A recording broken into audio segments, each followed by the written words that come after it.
บายดีทุกท่านที่รักเพลงทั้งหลายเมื่อนี้เราจะมาเจาะลึกเรื่องกันภัยน้ำท่วมที่ผ่านมาเนาะเป็นอะไรนะว่าประเทศลาวเนาะตั้งแต่ภาคเหนือภาคกลางภาคใต้เนี่ยก็ได้รับผลกระทบอย่างหนักหน่วงเนาะคือคือว่าและพี่น้องค่อยอยู่รวงน้ำทานี่ก็คือว่าถือกันภัยน้ำท่วมนี่มันยังก็เสียหายเบิดนะเกินซานบ้านซองที่อยู่อาศัยอันนี้นั่นสัตว์สาวาสิ่งยังนะว่ายังเหลือแต่ชีวิตรอดมาได้ตัวนี้นะกับพ่อแม่พี่น้องประชาชนยังก็ถูกผลกระทบเสียหายอย่างหนักหน่วงคือกันเนาะบางคนก็โชคดีไปบางคนก็ได้รับเคราะห์แหละตัวนี้นะหลังจากที่ว่าภัยน้ำท่วมแล้วก็เนาะมาเก็บกู้เรือนซานบ้านซองที่อยู่อาศัยอันนี้นั่นพืชพันธุ์ธัญญาหารเข้าปลาอาหารอันนี้นั่นเนาะส่วนจีกลับมาสภาพปกตินี่มันบ่แม่นของง่ายมันเป็นไปบ่ได้แล้วมันจะมากลับมาเป็นอันคือเก่านะเพราะว่านับตั้งแต่เครื่องนุ่งไปยังเนาะเป็นขี้ตมเมิดนี่เกิบอันนี้นั่นเครื่องเฟอร์นิเจอร์จากซักผ้าเครื่องอิเล็กทรอนิกส์ไฟฟ้าเครื่องเฟอร์นิเจอร์เครื่องเรือน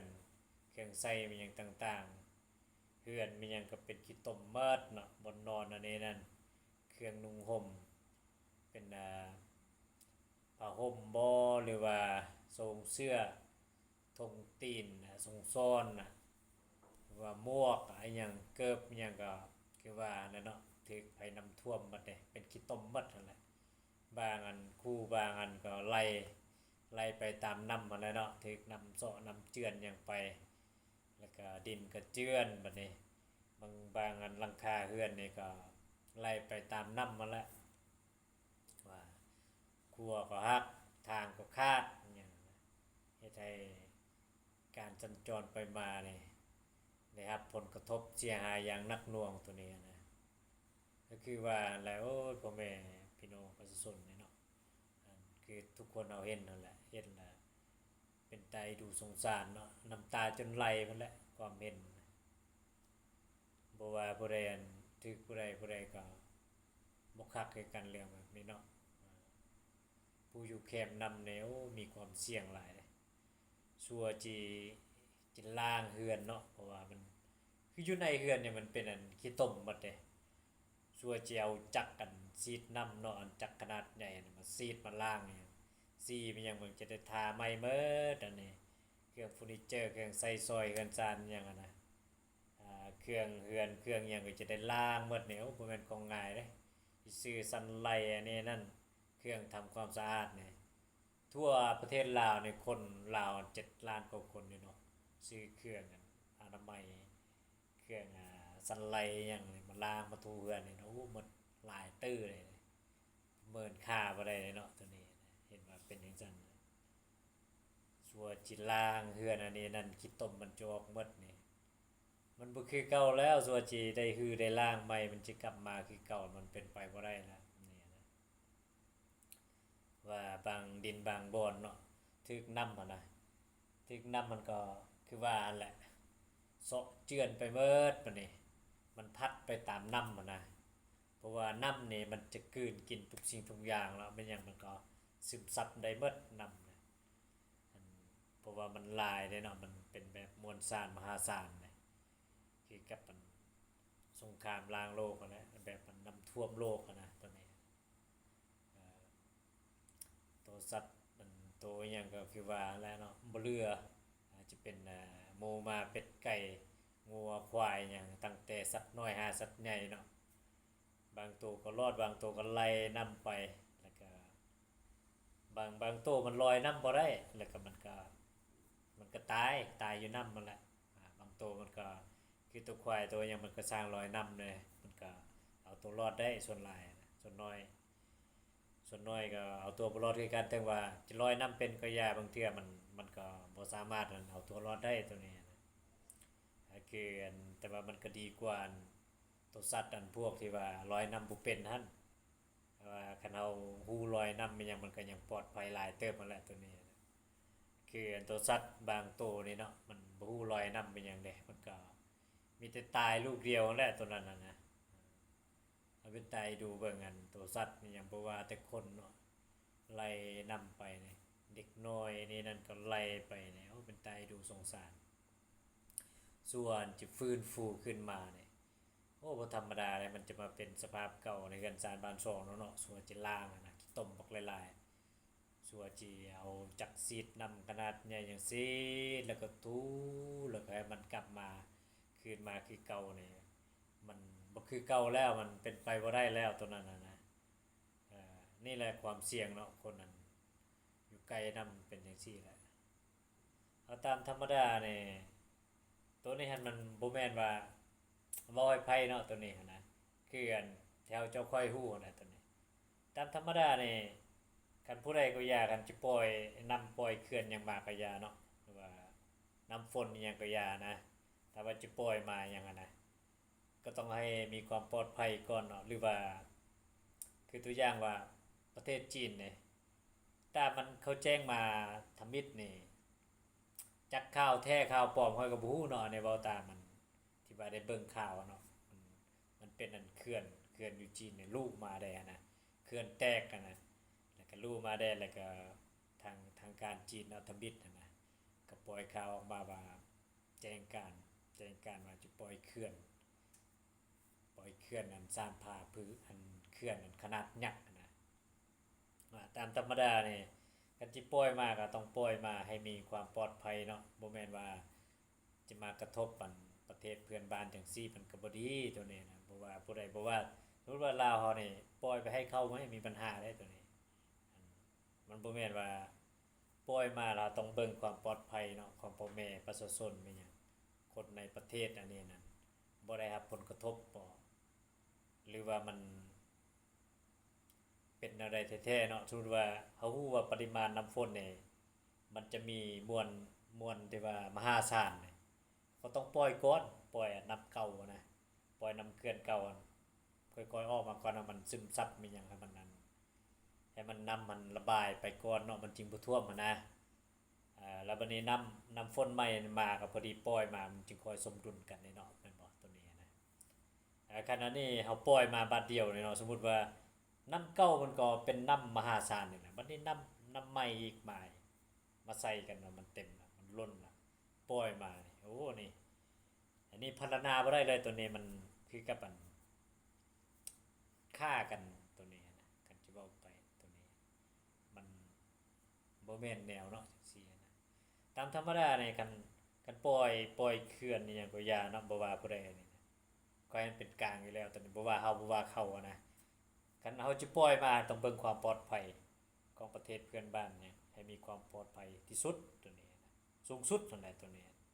แล้วก็จึงปล่อยมาคันมีผลกระทบหยังก็ต้องได้สดใสเด้ตัวนี้นะมันบ่แม่นว่าสิปล่อยมาแบบสบายมันบ่ได้จังซี่เนาะตัวนี้นะบ่ว่าที่ผู้ใดก็บ่มักคือกันจังซี่เพราะว่าบางคนหันว่านี่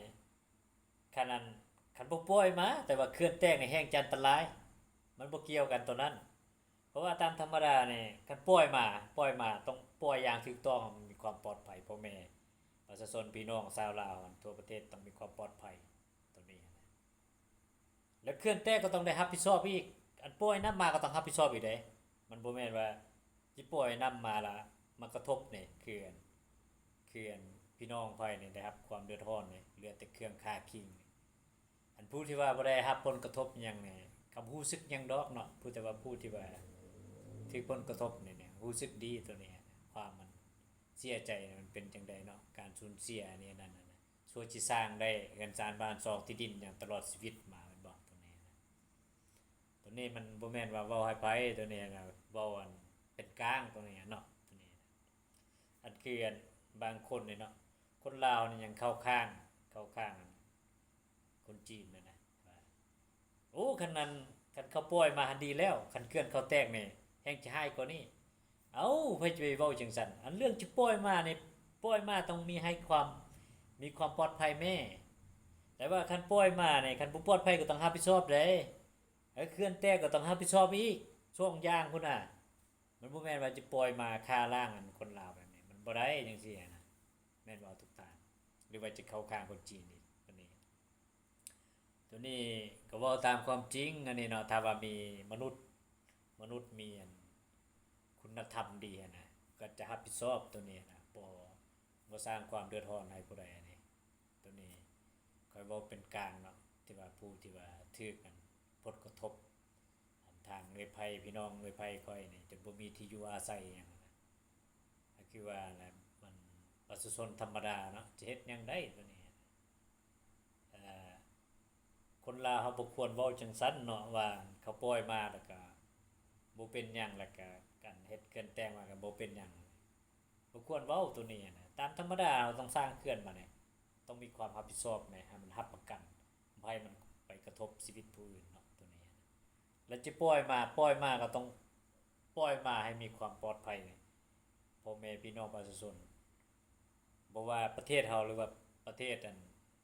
ใดก็อย่าเนาะต้องให้มีความปลอดภัยหมดตัวนี้นะถ้าว่าปล่อยนำมามีผลกระทบก็ได้รับผิดชอบอีกค่าเสียหายเนี่ยมันประเมินค่าบ่ได้บัดนี้มันนี่เคลื่อนแตกก็ได้รับผิดชอบอีกได้ตัวนี้นะมันบ่แม่นว่าสิไปเป็นทางเขาจังซั่นบ่ได้จังซั่นนะคนลาวคิดตื่มได้ตรงนี้นะเสียหัวให้เขาหลายว่าเรื่องปล่อยนี่ปล่อยได้เนาะแต่ว่าเขาก็ต้องมีวิธีที่ว่ามันดีเนาะหรือว่าเขาต้องปล่อยน้ำเก่าออกก่อนบ่แล้วน้ำฝนใหม่มันมาแล้วมันจึงค่อยปล่อยมาค่อยสมดุลเนาะอันนี้มาปล่อยพร้อมกันน้ำเก่าก็แบบมหาศาลน้ำใหม่อีกมาอีกแบบนี้มันน้ำมันไหลบ่ทันเนาะจังซี่นะตัวนี้นะว่าตัวนี้ควรคิดแต่ตัวนี้นะอย่ามองข้ามตัวนี้นะว่าคือจังซี่แหละเนี่ยพ่อแม่ประชาชนพี่น้องชาวลาวผลกระทบหายแฮงจังซี่บ่มีที่อยู่อาศัยอันนี้นะอันนี้ประเมินค่าบ่ได้เลยกันจะมาคิดไรนะช่วยสิสร้างมาตลอดชีวิตเนาะเฮือนซ่านบ้านช่องแล้วบัดนี้ต่อไปนี่ก็สิสร้างไปจังซี่อีกแล้วบัดนี้ภัยน้ำท่วมมันจะมาแบบนี้อีกบัดนี้ซ้ำกับว่าภัยน้ำท่วมนี่ไหลพ่อแม่ประชาชนนี่โดยบ่ฮู้ตัวเลยตัวนี้นะต่อไปมันก็จะเป็นจังซี่นี่เสียเวลาเนี่ยไปสร้างเฮือนซ่านบ้านช่องจังซี่นะเอาเวลาตัวนี้ไปพัฒนาประเทศชาติบ่เจริญกว่าว่าเนาะตัวนี้นะเอาหวังว่าในคลิปนี้จะเป็นประโยชน์เนาะตัวนี้นะเว้าให้แง่คิดซื่อๆตัวนี้นะก็บ่ได้เป็นทางภัยอันนี้นะเฮาในนามผู้เป็นกลางเนาะผู้ที่ว่าถูกผลกระทบแบบอันพี่น้องค่อยนี่บ่มีที่อยู่อาศัยนี่แต่ว่าผู้อันบ่เกิดกับเขานี่มันก็บ่รู้สึกหยังดอกตัวนี้นะอันอยู่กินสบายเนาะอันใดก็อุดมสมบูรณ์ดีอิ่มน้ำสำราญมีข้าวปลาอาหารยังมีเงินมีหยังเหลือเฟือมันก็สบายแต่ว่าเจอพวกอันที่ว่าถือกันผลกระทบต่อภัยน้ำท่วมมันนี่เขาจะรู้สึกได้ตัวนี้นะให้เข้าใจจังซั่นเนาะบ่แม่นว่าจะคิดแต่เพื่อตัวเองนะต่อไปก็คือว่าจังซี่แหละคือกับอันภัยน้ำท่วมอะไรอันพ่อแม่ประชาชนลาวนี่นะถ้าต่อไปก็ยังอยู่แคมป์นำก็จะเป็นแบบนี้คือเก่าเห็นบ่แต่ละปีมันก็เป็นจังซี่เลยตัวนี้นะสงครามภัยน้ำท่วมเลยโอเคละหวังว่าคลิปนี้ก็จะเป็นคติเตือนใจเนาะให้คนลาวเนี่ยคือว่ามีใจในความมันยุติธรรมตัวนี้บ่ว่าผู้ใดตัวนี้นะคืออันประเทศลาวบ่เคยไปสร้างความเดือดร้อนให้ประเทศใดเนาะตัวนี้ที่มีฐานะใดก็อยู่ตามความพอใจของตัวเองบ่ต้องตกเป็นทาสของไผนี่อันนี้คือคำขวัญของข้อยนี่ขอให้พ่อแม่พี่น้องทุกคนที่เบิ่งคลิปนี้นี่ขอให้ปลอดภัยเด้อแล้วก็จำเป็นนั่นแหละแต่ว่ารับชะตากรรมเนาะเป็นจังซี่แล้วก็ต้องได้สร้างใหม่อีกแล้วใช่มั้ยช่วยสิสร้างมาได้ตลอดชีวิตเนาะเดี๋ยวจะมาเริ่มจากศูนย์อีกเนี่ยสิสร้างไปเนี่ยมันบ่แม่นของง่ายเด้บ่แม่นว่าสิเว้าง่ายๆเด้ตัวนี้ตลอดชีวิตที่ว่าเฮาสร้างมานี่แล้วมันนี่มาถึกภัยน้ำท่วมจังซี่เนาะช่วยสิสร้างเริ่มจากศูนย์นี่นะให้คิดเอาตัวนี้นะขอให้ทุกคนนี่ปลอดภัยแล้วก็โชคดีเด้อโอเคขอบใจหลายๆ